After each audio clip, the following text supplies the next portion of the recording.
বানাচ্ছি মোরগ পোড়াও বাড়ানোর জন্যে আমি এখানে চিকেনের পিস মাঝারি সাইজের নিয়েছি।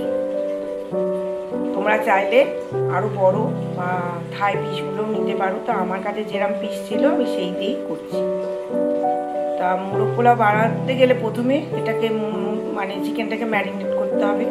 তা ম্যারিনেট করতে গেলে আমি কি দিয়েছি সেটাই বলছি। প্রথমে আমি লেবুর রস মাখিয়েছি, গোলমরিচের গুঁড়ো দিয়েছি, একটু বিরিয়ানি মশলা দিয়েছি, আর তোমার আদা বাটা দিয়েছি, আর তোমার পেঁয়াজ বাটা দিয়েছি। আমি রসুন বাটা দিইনি, আর টক দই দিয়েছি।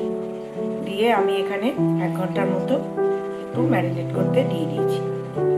চলো এবার নেক্সট কি করি দেখাচ্ছি। আমি এখানে বাসমতি রাইস নিয়ে নিয়েছি। এটাকে ভালো করে ধুয়ে আমি এটাকে ভিজিয়ে রেখে দিয়েছিলাম 10-15 মিনিট মতো। দেখো আমি এখানে একটা প্যান চাপিয়ে দিয়েছি, তার মধ্যে আমি সাদা তেল দিয়েছি। আমি একটু বেরেস্তা ভেজে নেবো, বেরেস্তা করে নেবো আর কি। ছোট ছোট করে পেঁয়াজ কুচিয়ে রেখেছিলাম।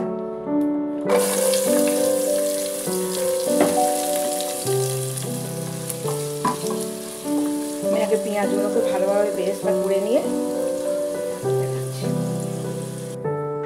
বেরেস্তাগুলো আমার ভাজা হয়ে গেছে।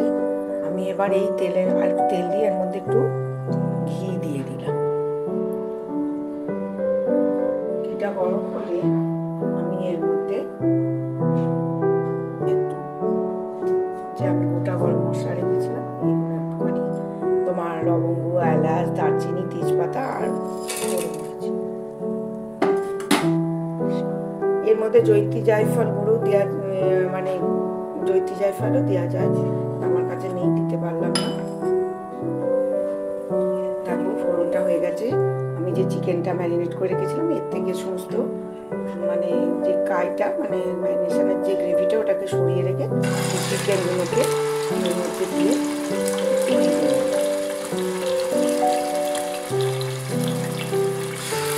একটু ভাজাভাজি করে নিয়ে তারপর আমি দেখো চিকেনগুলো আমার একটু ভেজে নিয়েছি হালকা। এবার আমি একটা পাত্রে চিকেনগুলো দেখো কেমন হয়েছে, আমি একটা পাত্রে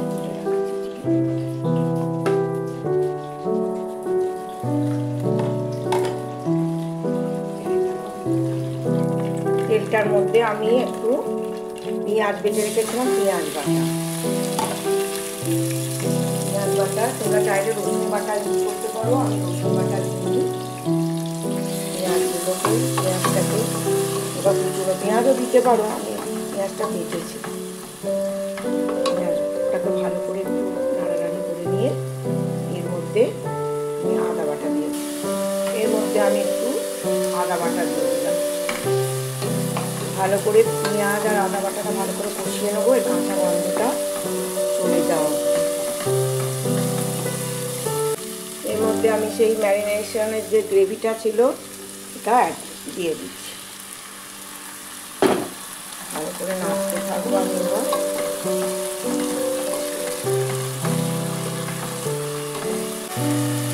আমার তেলটা রিলিজ করে রাখতে ছেড়ে দিয়েছি। এরপর আমি একটা বাটনা বেটে রেখেছি, যেটা হচ্ছে কাজু বাদাম, কয়েকটা কাজু বাদাম, একটু পোস্ত, একটু আমন্ড, এটাকে আমি একটু দিয়ে দেবো।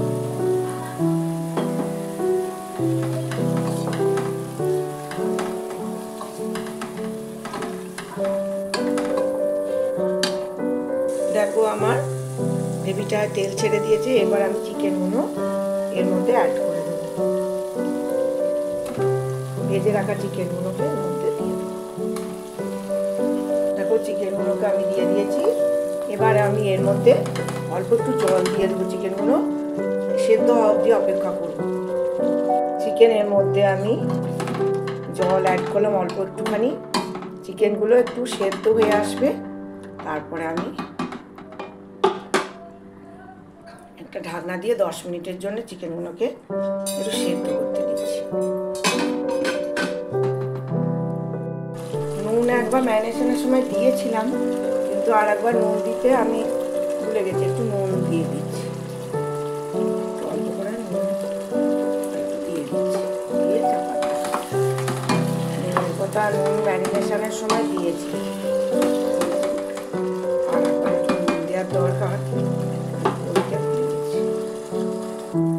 চিকেনগুলো আমার সেদ্ধ হয়ে গেছে। এবার আমি এটাকে চিকেনগুলোকে এক এক করে আমি একটা পাত্রে এই গ্রেভি থেকে তুলে সরিয়ে রাখছি। এই গ্রেভিটার মধ্যে আমি এবার যে ভিজিয়ে রাখা চালগুলো, বাসমতি চাল রাইসগুলো আমি এবার দিয়ে দেবো, ভাজাভাজি করতে থাকবো।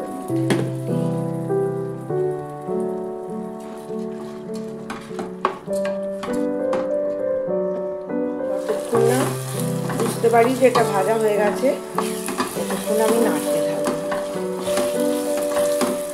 নাড়তে নাড়তেই তো বুঝতে পারা যাবে যে ভাজা হয়ে গেছে।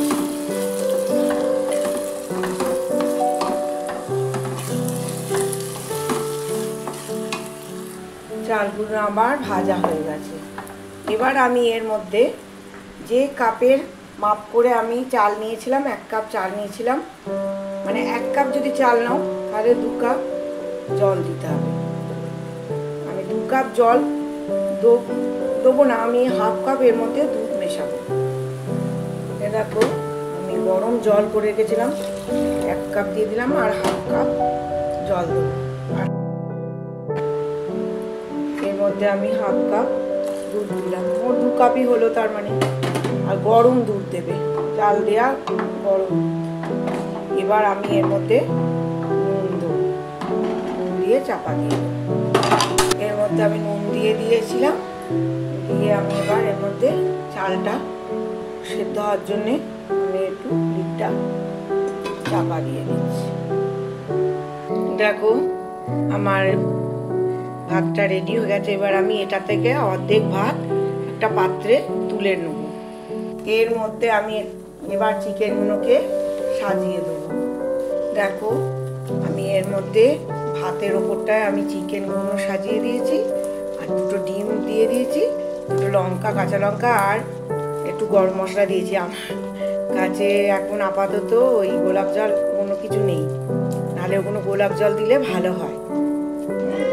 এরপর আমি আবার একটু ভাত ওর মধ্যে সাজিয়ে দেবো।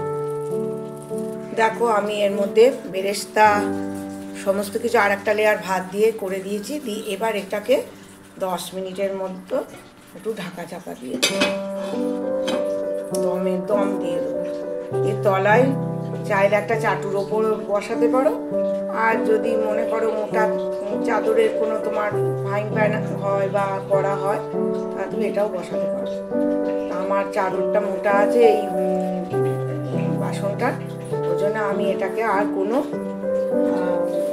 আলাদা করে চাটুর মধ্যে বসালাম না, এটার মধ্যেই বসালাম। এবার 10 মিনিট বাদে আমি এটাকে সার্ভ করবো, দেখাচ্ছি তোমাদের। দেখো আমার ঝরঝরে মোরগ পোলাও রেডি হয়ে গেছে। কত সুন্দর ঝরঝরে হয়েছে দেখো। এবার আমি এটাকে রেস্টে রেখে দেবো একটুখানি, তারপরে পরিবেশন করবো। যদি আমার এই রান্নাটা ভালো লাগে, তোমাদের রেসিপিটা, তাহলে অবশ্যই একটা লাইক করো, কমেন্ট করতে ভুলো না। নতুন বন্ধুরা যারা এখনো আমার চ্যানেলটাকে সাবস্ক্রাইব করোনি, তারা সাবস্ক্রাইব করলে আমার খুব ভালো লাগবে। চলো আসি।